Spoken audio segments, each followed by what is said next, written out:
Alright, chapters 1 and 2. This is a quick overview of what we'll be covering in class.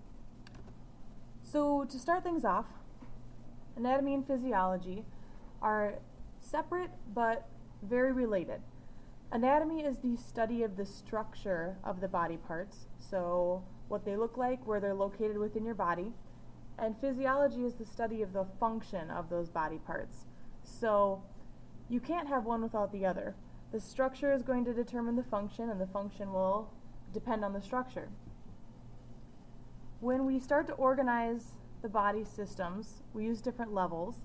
The very lowest level is the chemical level, which includes atoms and groups of atoms called molecules.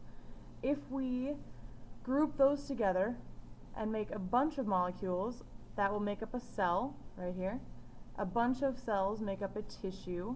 A bunch of tissues make up an organ. A bunch of organs make up an organ system.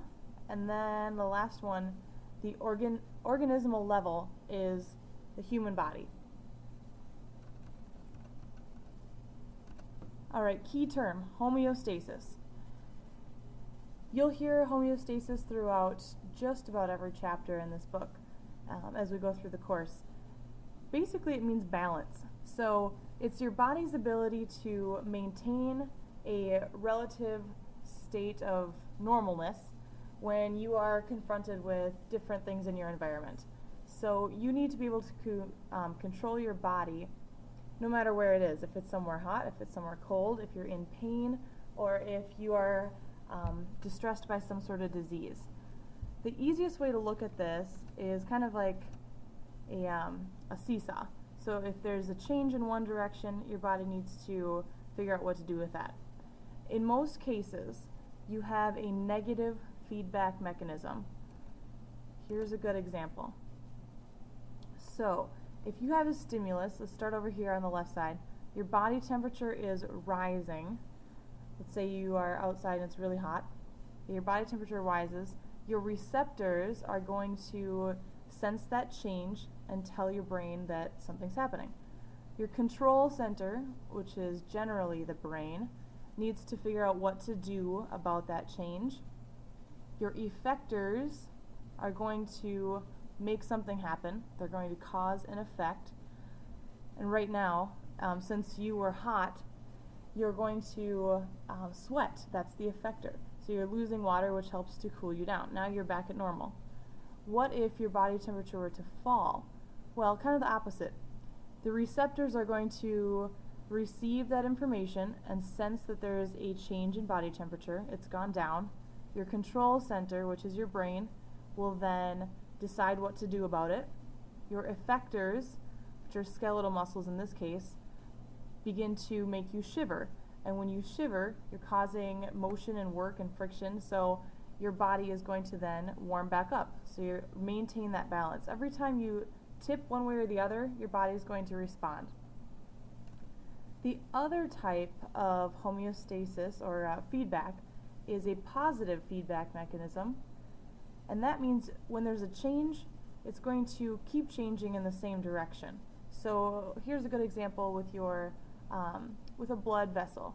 There's a break in the wall of the blood vessel, you begin to bleed.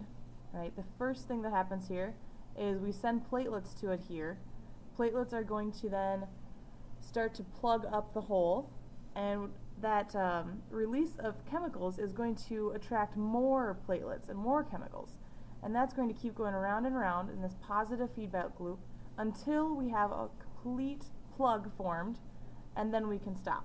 But until we have that plug that's formed up over the little hole that was there, we're going to keep producing the same thing over and over, and it keeps going in the same direction. So when you're hearing about homeostasis and the different types, just remember that in a negative feedback loop, the negative feedback means that your body is going to cause a change opposite of the initial stimulus. In a positive feedback loop, you're going to keep the change in the same direction until you reach an endpoint. Alright, last part of chapter 1, the anatomy. So whenever we talk about the front or back or side of a person, it has to be in relation to anatomical position.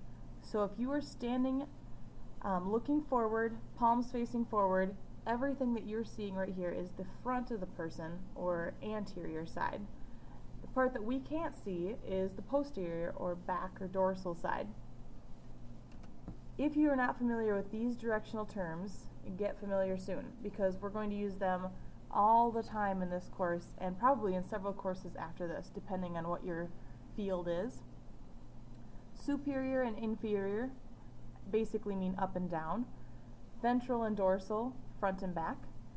Medial and lateral, this can be a little bit confusing. If you think of a center line that goes right through your body, right through the core, right up through the middle of the face, anything that's closer to that line is medial, and anything that's further to one side or the other is lateral.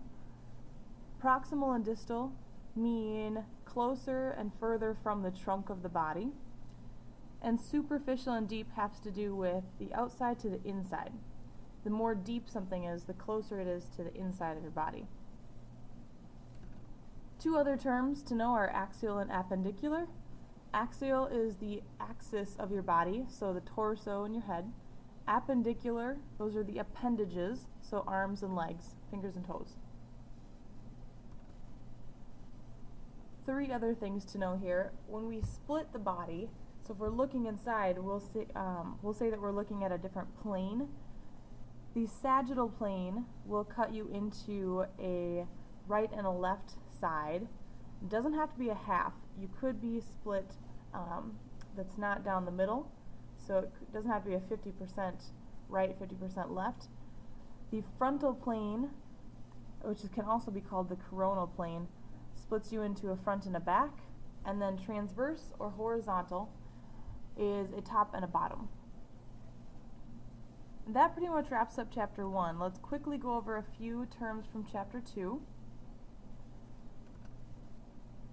These elements you should know. We'll use these with the next couple chapters and in the future as well when we're talking about hormones and nutrition and that sort of thing.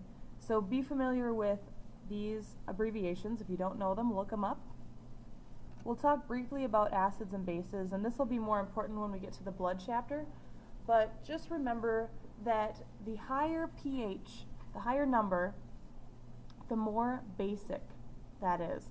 The lower number, the more acidic that item is. So in this case, we could use oven cleaner to look at the more basic side of things. Blood is really close to the middle, which would be neutral, and then lemon juice, which we all know is acidic, is a very low number on the acids and base scales. Alright, types of molecules. So carbohydrates are sugars and starches. A lot of times we think of carbs, like a low carb or no carb diet would mean just no bread, but really that includes all kinds of sugars and starches too. So they're very important for fuel. We'll talk about that more in the future. Lipids, if you ever see the word lipid, I want you to think fat. Lipid is a type of molecule that will not dissolve in water. Just like if you have grease and water in a pan, you know what that looks like. Triglycerides are when fats are solid, and oils are when they're in a liquid state.